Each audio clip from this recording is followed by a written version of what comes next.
Assalamualaikum warahmatullahi wabarakatuh. Apa kabar kalian semua? Semoga sehat selalu, tetap semangat, dan ingat ya, di rumah aja. Nah, pada video kali ini saya akan menerangkan materi tentang konsep ilmu ekonomi. Bagaimana? Apakah kalian sudah siap untuk menerima materi dari saya? Nah, langsung saja kita masuk kepada materi yang pertama, yaitu konsep ilmu ekonomi. Nah, jadi di dalam konsep ilmu ekonomi itu ada pengertian manusia sebagai makhluk sosial. Ada yang tahu nggak manusia sebagai makhluk sosial itu maksudnya seperti apa? Jadi, manusia sebagai makhluk sosial itu maksudnya manusia itu tidak dapat hidup sendiri tanpa bantuan manusia lain.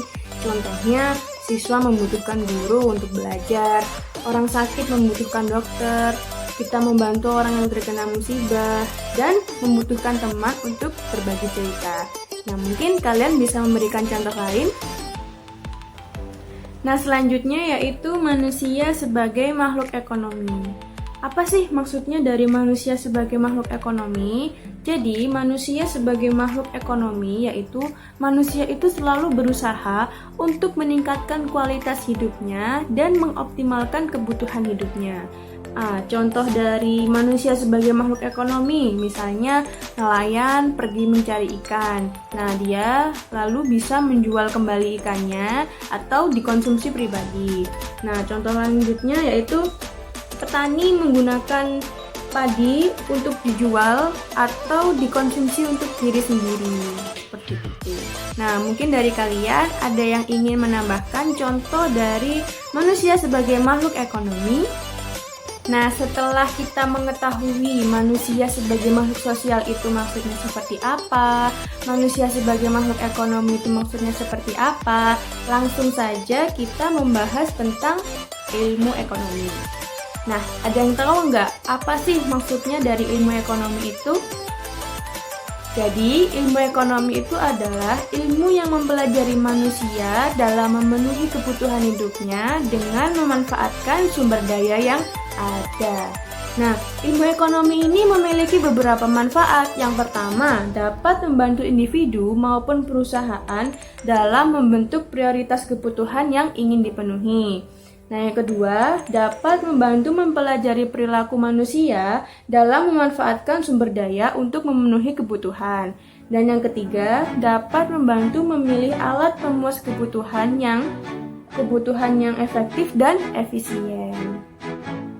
Nah, yang ketiga yaitu dapat membantu memilih alat pemuas kebutuhan yang efektif dan efisien. Nah, bagaimana untuk ilmu ekonomi sendiri? Apakah kalian sudah paham atau masih ada yang perlu dipertanyakan? Nah, setelah kalian tahu arti dari ilmu ekonomi itu apa, manfaatnya itu seperti apa, kali ini kita akan membahas tentang pembagian ilmu ekonomi. Jadi, ilmu ekonomi itu terbagi menjadi 3. Yang pertama, ekonomi deskriptif, yang kedua, teori ekonomi, dan yang ketiga, ekonomi terapan. Nah, kali ini kita akan membahas satu persatu ekonomi deskriptif itu apa, teori ekonomi itu seperti apa, dan ekonomi terapan itu yang seperti apa sih? Baiklah, yang pertama yaitu ekonomi deskriptif. Jadi apa sih ekonomi deskriptif itu? Ekonomi deskriptif yaitu adalah ilmu yang mempelajari atau yang mendeskripsikan tentang data-data yang terjadi di suatu negara atau di suatu daerah tentang fenomena yang terjadi pada kehidupan nyata. Bagaimana untuk ekonomi deskriptif? Apakah ada yang perlu dipertanyakan? Baiklah, selanjutnya yaitu tentang teori ekonomi. Jadi, teori ekonomi yaitu merupakan pembagian dari ilmu ekonomi yang menjelaskan tentang bagaimana sistem ekonomi tersebut dapat bekerja. Nah, teori ekonomi itu dibagi menjadi 2, yaitu teori ekonomi mikro dan teori ekonomi makro.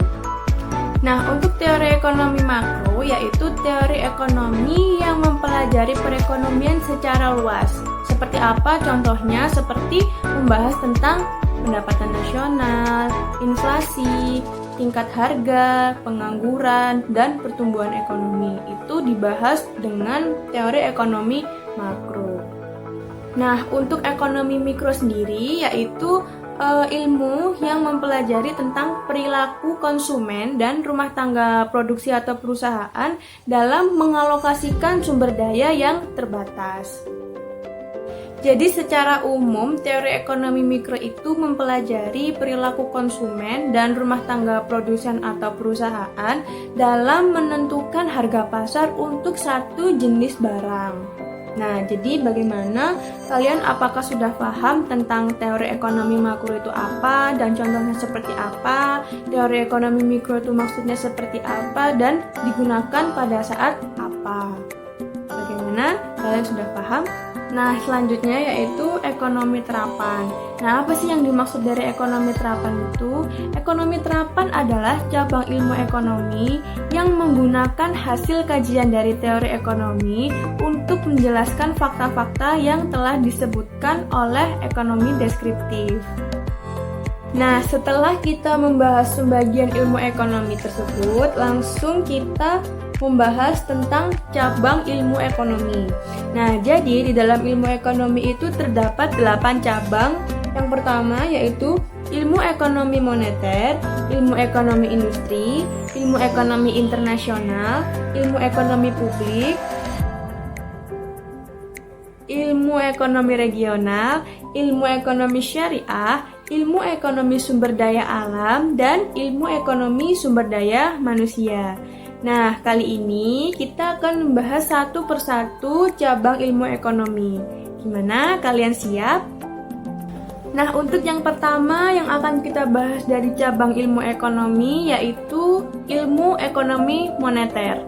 Jadi, cabang ilmu ekonomi moneter membahas tentang uang, perbankan, dan lembaga keuangan lainnya. Contohnya, yang dibahas dalam ekonomi moneter misalnya seperti inflasi, jumlah uang yang beredar, dan tingkat suku bunga di suatu negara.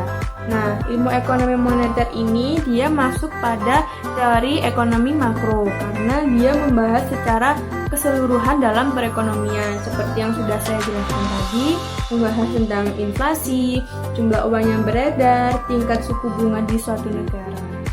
Nah, selanjutnya yaitu ilmu ekonomi publik. Jadi, ilmu ekonomi publik itu membahas tentang kebijakan pemerintah dalam bidang perekonomian.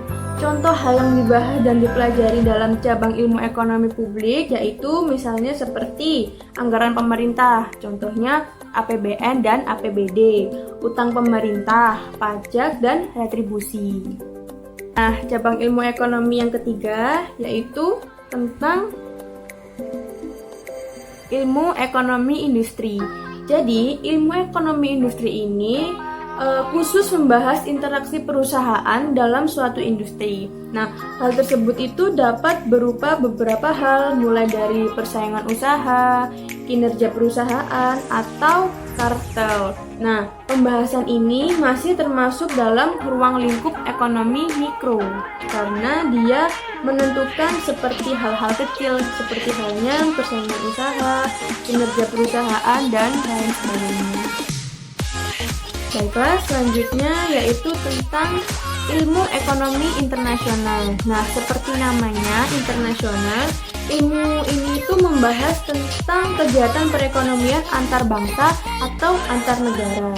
Nah, lebih spesifiknya lagi, hal yang dipelajari antara lain adalah transaksi perdagangan antar negara, aliran investasi antar negara, dan neraca pembayaran. Nah, setelah membahas ilmu ekonomi internasional, selanjutnya kita membahas tentang ilmu ekonomi regional. Nah, apa sih ilmu ekonomi regional itu? Ilmu ekonomi regional adalah cabang ekonomi yang khusus membahas interaksi ekonomi antara wilayah dan proses pengembangan suatu wilayah guna meningkatkan perekonomian di regional tertentu atau di suatu daerah tertentu. Nah, bagaimana untuk ilmu ekonomi regional? Apakah kalian sudah paham?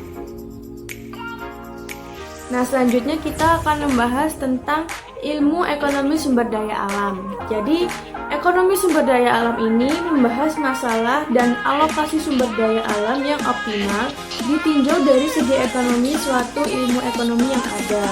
Contohnya, hal yang dipelajari dalam ilmu ekonomi sumber daya alam ini antara lain adalah eksternalitas positif dan negatif. Jadi maksudnya bagaimana suatu ekonomi tersebut, suatu sistem tersebut dapat mengolah sumber daya alam itu menjadi lebih efektif dan lebih efisien, sehingga tidak terbuang secara sia-sia karena sumber daya alam itu kan sifatnya terbatas. Meskipun kita berada di suatu negara yang kaya akan sumber daya alam, tapi jika manusianya tidak bisa mengatur sumber daya alam secara baik, tetap saja sumber daya alam itu akan habis dengan cara sia-sia. Nah, selanjutnya kita akan membahas tentang ilmu ekonomi sumber daya manusia. Nah, cabang ilmu ekonomi ini khusus membahas faktor produksi tenaga kerja seperti masalah pengangguran, upah minimum, dan tingkat pendidikan calon tenaga kerja. Nah, selanjutnya kita akan membahas cabang ilmu ekonomi yang terakhir nih, yaitu tentang ilmu ekonomi syariah. Nah, ilmu ekonomi syariah ini bertujuan untuk menerapkan ekonomi yang berupa secara islami. Nah, pokok bahasan antara lain yaitu prinsip bagi hasil, penghapusan riba pada perekonomian, dan zakat yang tentu semuanya ditinjau berdasarkan syariat agama Islam. Nah, bagaimana untuk cabang ilmu ekonomi yang telah kita bahas satu persatu? Apakah kalian sudah paham atau masih ada yang ingin dipertanyakan lagi? Nah, setelah kita membahas ke-8 dari cabang ilmu ekonomi tadi, kita akan membahas tujuan dan manfaat mempelajari ilmu ekonomi. Nah, tujuannya dulu ya pertama yaitu membangun suatu kondisi yang kondusif bagi kemajuan perekonomian, memperbaiki cara berpikir yang membantu pengambilan keputusan, membantu memahami masalah-masalah ekonomi masyarakat dalam lingkup lokal maupun global, melatih seseorang dalam mengatur dan mengolah sumber perekonomian dalam rangka memenuhi kebutuhan hidupnya, dan yang terakhir yaitu mengambil keuntungan dari semua peristiwa yang terjadi dalam suatu tindakan perekonomian untuk dijadikan sebagai sebuah landasan. Nah, untuk manfaatnya itu yang pertama, membantu manusia dalam memahami pola perilaku ekonomi suatu masyarakat, meningkatkan kepekaan manusia terhadap ekonomi secara nasional maupun global, memberikan masukan dalam pengambilan keputusan terhadap tindakan-tindakan ekonomi, membantu memberikan pengertian tentang potensi dan keterbatasan suatu kebijakan ekonomi, dan yang terakhir, membantu memahami wujud perilaku ekonomi dalam dunia nyata secara lebih baik. Nah, bagaimana? Apakah kalian sudah paham dengan materi yang saya jelaskan, yaitu tentang konsep ilmu ekonomi, mulai dari pengertian ilmu ekonomi, cabang ilmu ekonomi, terus pembagian ilmu ekonomi, dan manfaat serta tujuan dari ilmu ekonomi? Jika sudah paham, terima kasih atas perhatian kalian. Semoga ilmu yang saya sampaikan bermanfaat.